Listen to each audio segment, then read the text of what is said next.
Fala, gente, tudo bem? Lucas aqui. Hoje a gente está fazendo esse vídeo rapidinho para tratar de uma questão de vestibular da UFTM, Universidade Federal do Triângulo Mineiro.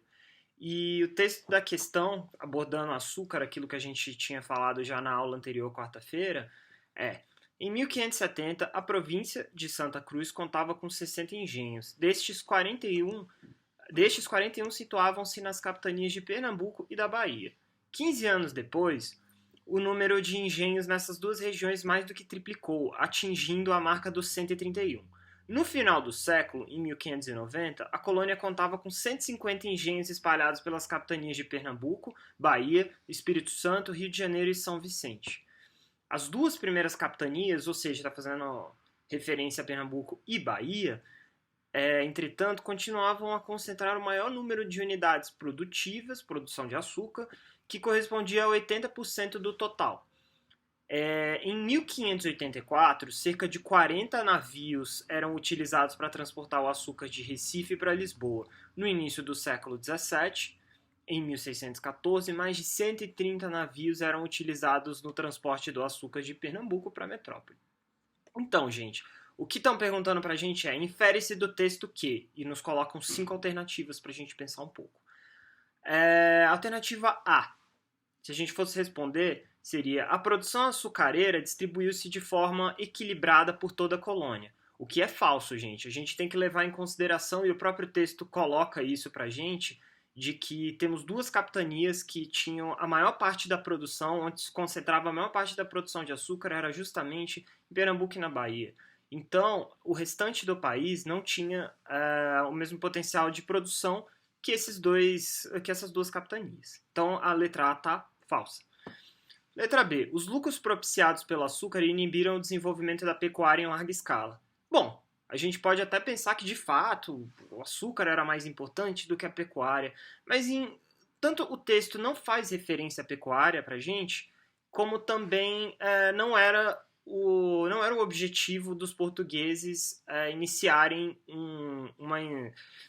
desenvolverem uma indústria pecuária de larga escala no Brasil. No momento, o interesse era no açúcar, então a B também não nos serve.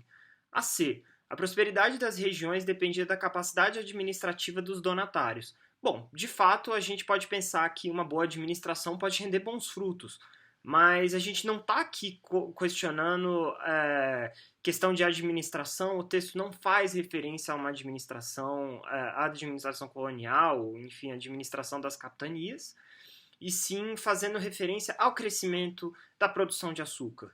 Então a C também não nos serve.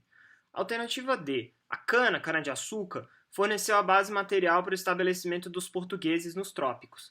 De fato, a cana-de-açúcar foi um empreendimento que proporcionou muito lucro aos portugueses e que, de alguma forma, auxiliou ao desenvolvimento aqui da colônia portuguesa no Brasil. Então, é uma alternativa que está correta, ela forneceu a base material, a base financeira, e, ao mesmo tempo, ela também auxiliou, porque era necessária a ocupação de terras para aumentar a produção do açúcar. Então, a alternativa D não serve.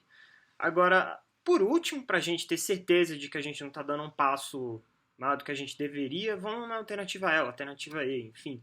O crescimento da produção foi lento e constante ao longo dos séculos XVI e XVII, que também é falso, porque o próprio texto diz para a gente que a produção do açúcar, ela na verdade saltou. Foi em coisa de poucos anos aumentou a quantidade de engenhos, e aqui a gente tem números de 1570 para só na província de Santa Cruz 60 engenhos.